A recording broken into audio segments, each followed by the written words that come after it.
Tom Easterling enlisted in the Army Corps of Aviation Cadets in November of 1942. An 18-year-old high school graduate, Tom was eager to serve his country. It was not long after the Japanese attacked Pearl Harbor, and the country needed anybody they can get. In early 1944, Lieutenant Easterling was flying the P-47 Thunderbolt, one of the most powerful planes ever to engage Hitler's Third Reich. Tom was assigned to the 9th Air Force in France, supporting Patton's Third Army.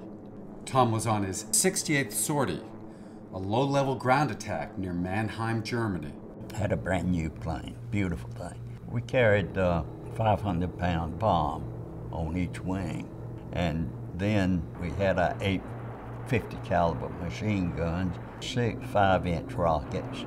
They came back and said that there's a lot of trains in there, and they had them pretty well trapped. We'd dive bomb the area some more. I had enough ammunition just for one more pass. And I was almost even with the boxcar. And I opened fire, and I could see pieces of it flying off, and the whole thing blew up. It just looked like the whole world blew up. Holes was getting all over my plane. Debris from the explosion there was coming down.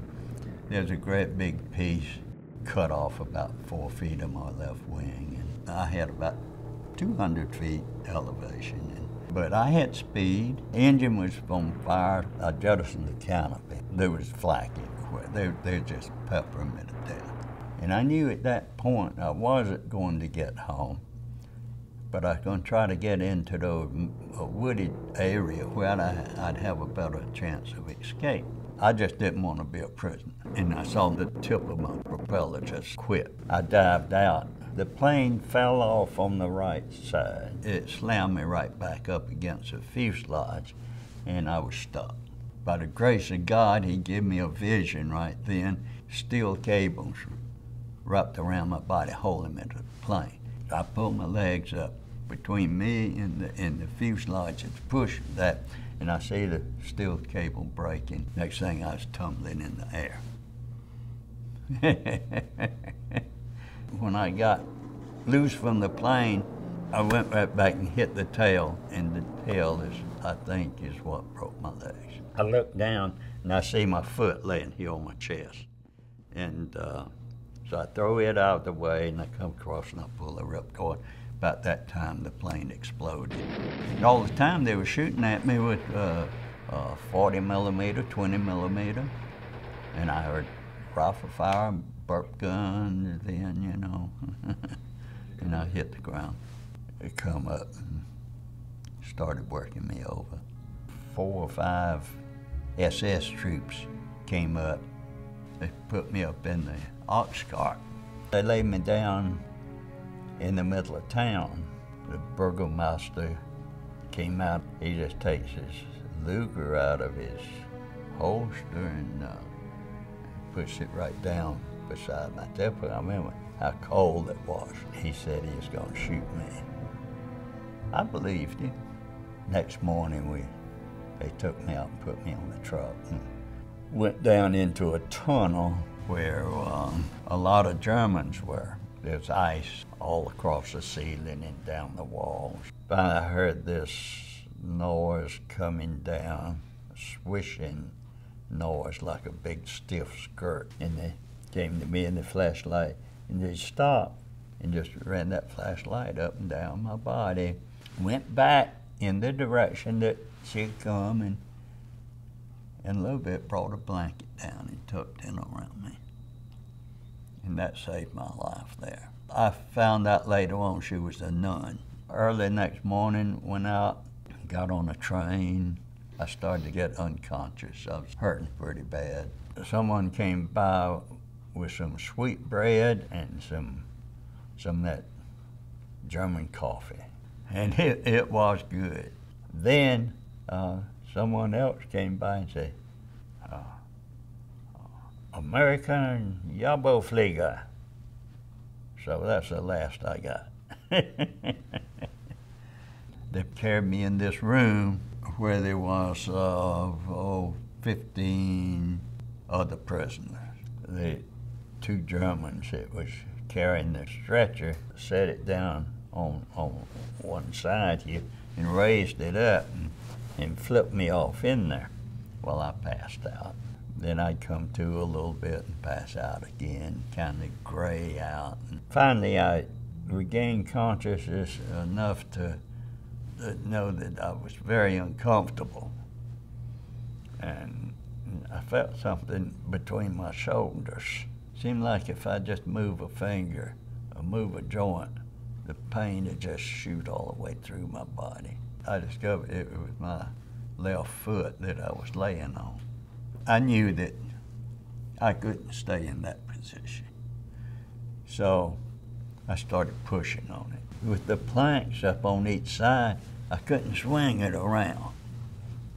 I couldn't raise up, or it just had to go straight down and let the bone just cut through the flesh. I don't know how long it took. It'd be light and dark and daylight and night, and but anyhow, I finally got it straight. Well, this Russian came in, and he brought some papers that he had found in a trash can somewhere. So I ran those papers up in there and massaged them. And he brought me papers for, several days. And that's what I used to swab that out and get rid of that gangrene.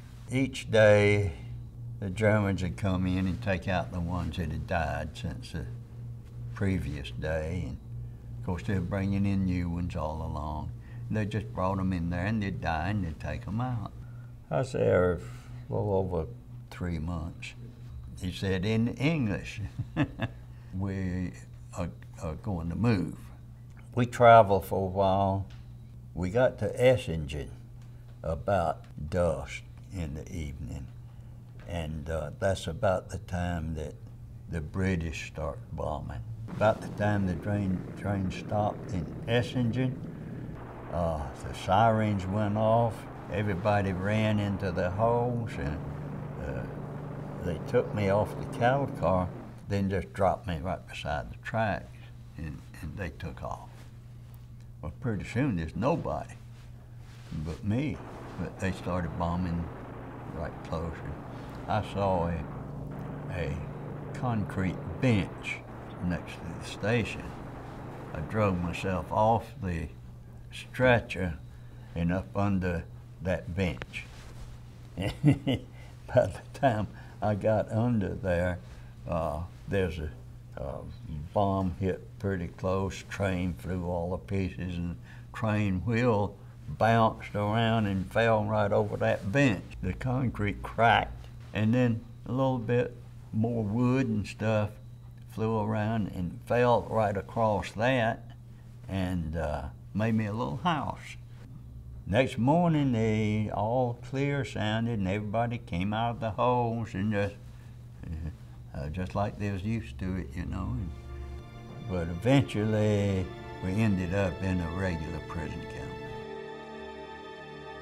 Tom spent the remaining 3 months as a POW in a camp near Ludwigsburg, Germany. He survived in spite of a badly broken body, lack of medical attention, and severe malnourishment. As the Allied troops moved closer and World War II drew to an end, German guards fled the compound.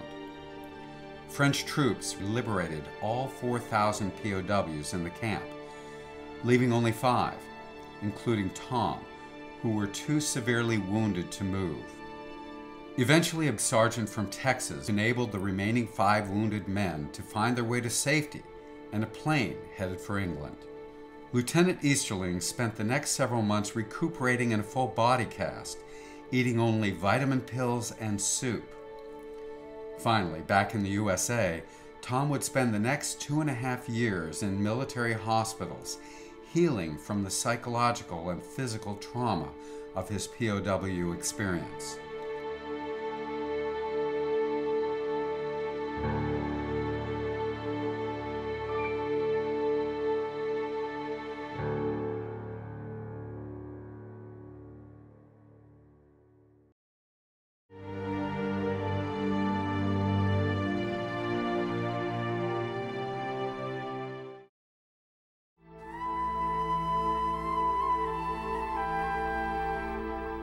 James Wall enlisted in the Army while a student at Texas A&M University.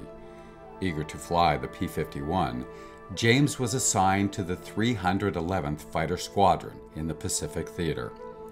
As a flying tiger, he flew 40 successful low-level ground assault missions. While flying over China on his 41st mission, Lieutenant Wall's life was forever changed. 41st mission, we were in China, and we were coming in and trailed to strafe a locomotive at ground level. And he started shooting before I got out of the way. And I flew through all these ricochets off that old steam locomotive. And I saw these tracers go up, and I felt them hit me. I just leveled off about 500 feet from the ground and started heading south, which was away from the Japanese. Finally, my engine started freezing up, and when it did, I went over the side, bailed out. I gathered up my parachute and started walking to the south. We had been briefed. When you meet the Chinese, the first thing you do, give them your pistol. Pilots that went down in China, the Chinese would get them out. I walked for about maybe half, 3/4 of a mile, and here came two Chinese soldiers dressed in nationalist uniforms. And I handed them my pistol. Said, "Man, I'm going home. 40.5 missions is it." You know, but not to be. And they walked me right into a Japanese patrol and turned me over to them and disappeared. The Japanese picked me up, tied me up like a mummy, set me up on top of the wreckage, and drove into the Chinese city where they were showing off their captive, you know. 4 soldiers with rifles came, and he was behind me and said, "Which do you take, life or death?" And I shrugged my shoulders. Said, you know. So I figured they'd take me out to shoot me. But they didn't. They took me and put me on a train. It was in this station where I'd just gotten shot, and I saw absolutely no gun emplacements on the ground anywhere. So when I pieced it all together, I said, "My God, my wingman got me." Next day, they took me on a little airplane. Finally, they took the blindfold off and put me in this jail and gave me 3 blankets, and the cell was about 7 by 7 with a can in the corner for John. And that was my home then for the next 6 months. These guys asked me questions. I had absolutely no idea what the hell we were talking about. And then they just left me alone after that. I was living on 2 bowls of rice a day and 2 cups of soup. June 12th, they came in and took me out of the cell and delivered us to the war prison camp. And there we joined up with some other pilots that had been captured. April of 1945, they had picked the whole camp up from Shanghai and moved it to outside Beijing. And we were there only 10 days, and they shipped us to Busan, Korea in a transport ship. The prisoners were all at water level, and all the upper decks were Korean draftees that had been drafted into the Japanese Army. And we went across there in broad daylight, and those of us who were late prisoners knew how far-ranging the American Navy was at that point. We were scared to death we were going to get torpedoed, and we'd all go down with the ship. And it was pretty scary, but we got across, shipped us to Japan, put us on a train, and scattered us all over Japan, all 1,000 of us. But they took us clear to the northernmost island, and we were on an army post outside of Sapporo, Hokkaido, Japan. August 15th. That morning, the entire camp was deathly quiet. I went out and talked to the guard and asked him in Japanese if this was a holiday. And he smiled very broadly and said, "Yes, it's a very unusual holiday." The little Japanese major came in and told us about the atom bomb and that the emperor had stopped the war and told us that we would go home very soon. 4 weeks after the Japanese surrender, James and his fellow Americans were flown by C-47 transport plane to the Philippine Islands. After debriefing and a short recuperative stay in a military hospital, Lieutenant Hall boarded a transport ship for a 3-week sea journey to San Francisco. After recovering from his prisoner of war experience at Fort Ord, California, James finally returned to his Texas home.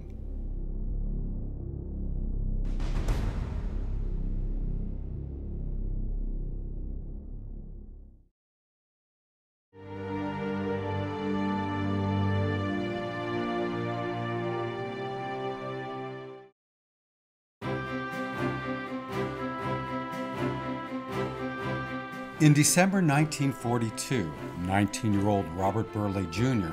left Clemson University to join the Army Air Corps. 2 years later, Second Lieutenant Borrelli was attached to the 15th Air Force in Italy as the pilot of a B-24 Liberator. On his 13th mission, while flying over Austria, Borrelli's life was forever changed.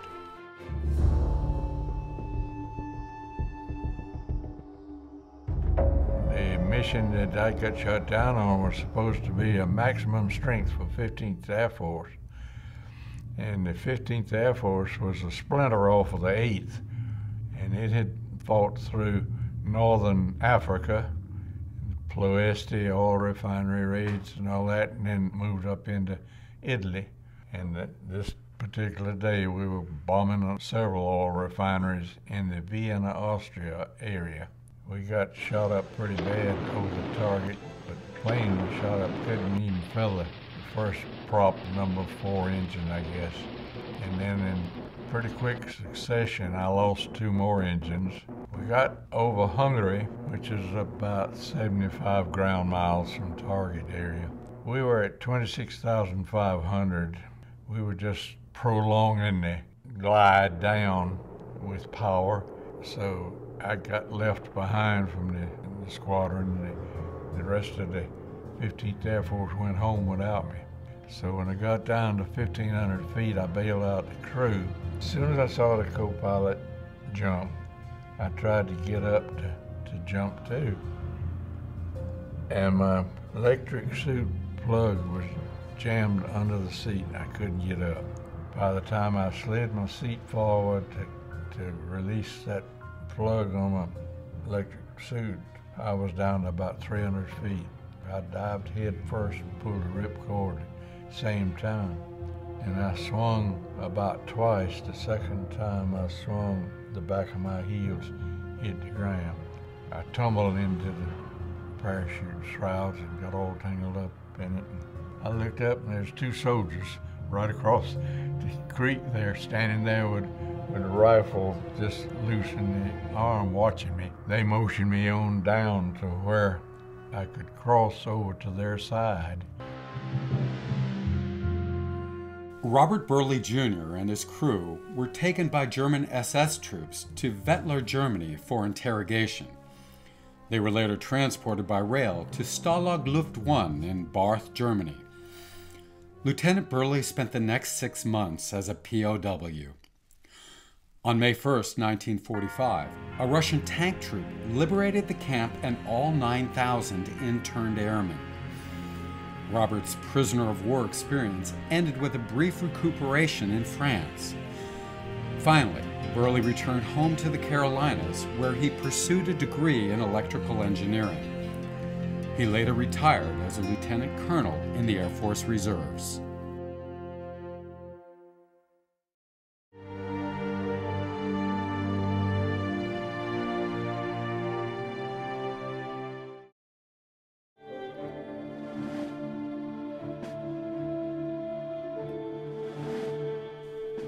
Edward W. Halliburton enlisted in the United States Air Force in March 1943.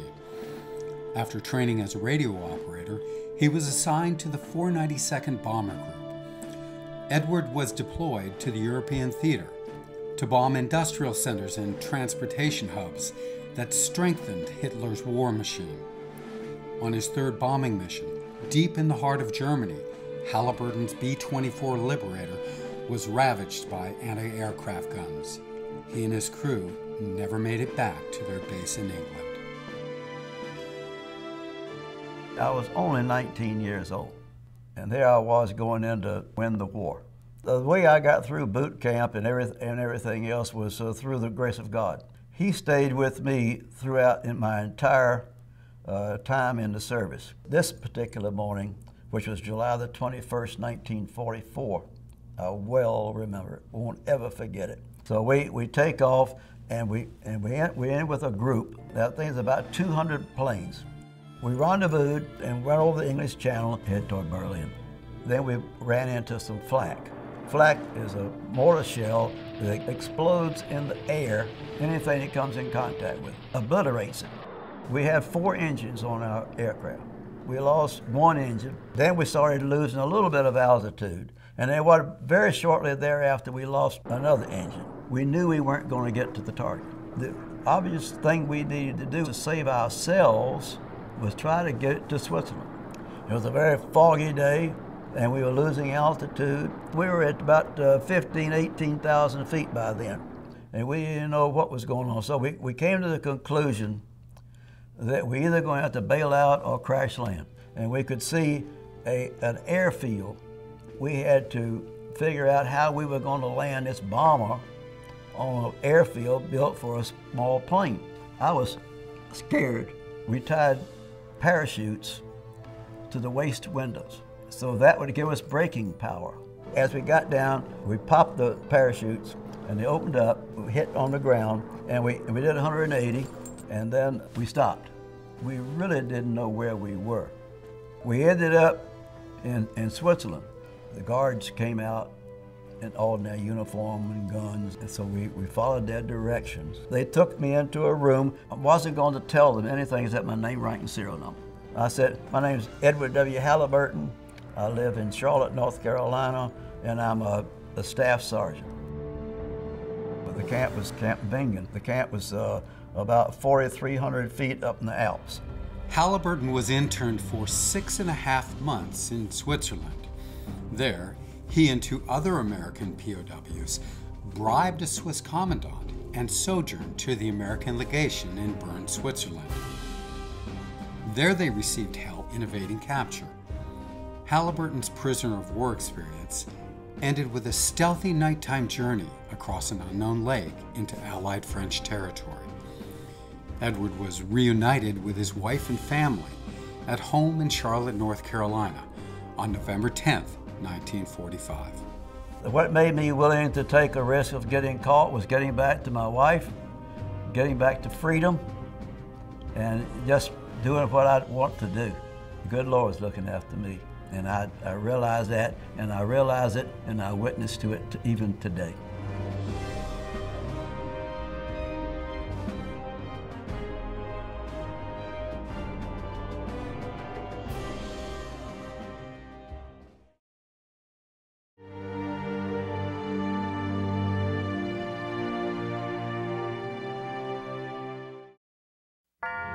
Frank Caldwell was drafted into the Army Air Corps on January 18, 1943.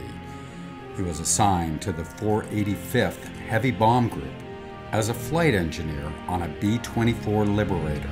Frank flew 43 successful combat missions into Axis territory. On his 44th mission, his plane was badly damaged by German anti-aircraft weapons.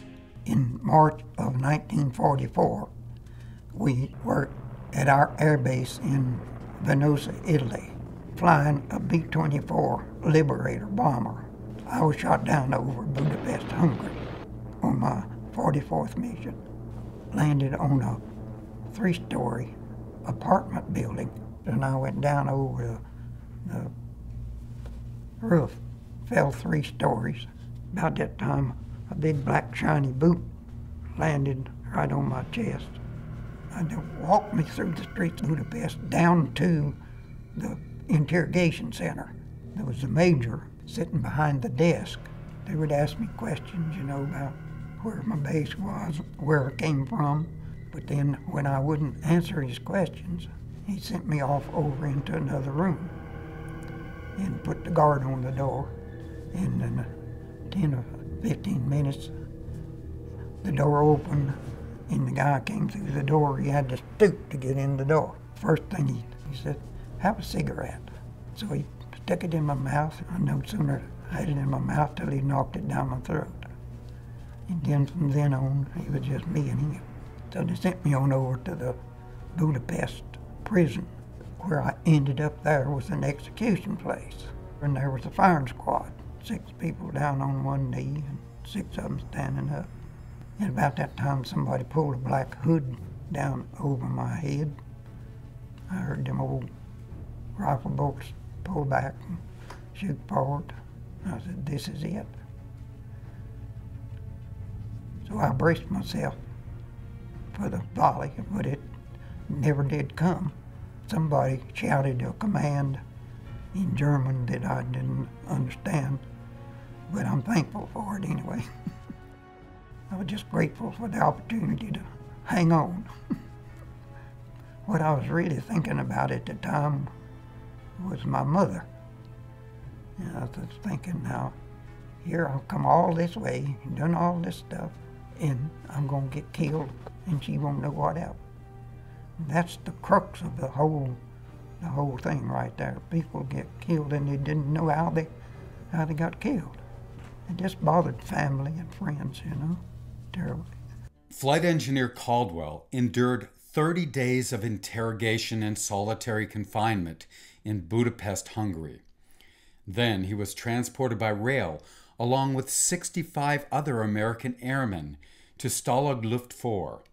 Once the POWs arrived in Gross Tycho, Pomerania, 20 kilometers southeast of Belgrade, they faced a 2-mile run to camp. Airmen that lagged behind were either bayoneted or bitten on the legs by police dogs.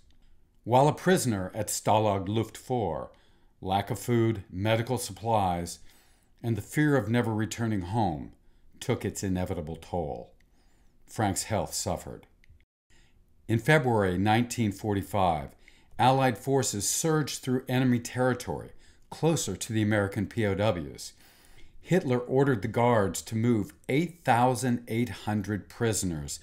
The POWs were forced to march 700 miles through Poland and Germany to avoid liberation. They evacuated our camp on February the 6th, and that was a result of the Allies and the Russians converging on our camp. So rather than to have 10,000 people join back to do the fighting, Hitler gave orders that nobody was to be released. 8,800 left our camp. 5,500 checked in. We don't know what happened to all of them. Frank and his fellow POWs were force-marched through Poland and Germany in the harshest wintry conditions. 700 weary miles later, Frank weighed a mere 80 pounds when he was liberated by a British tank force. It took about 40 years after I got home and to talk about my experience, because no one really seemed to be interested in that aspect of it. Everybody was moving on.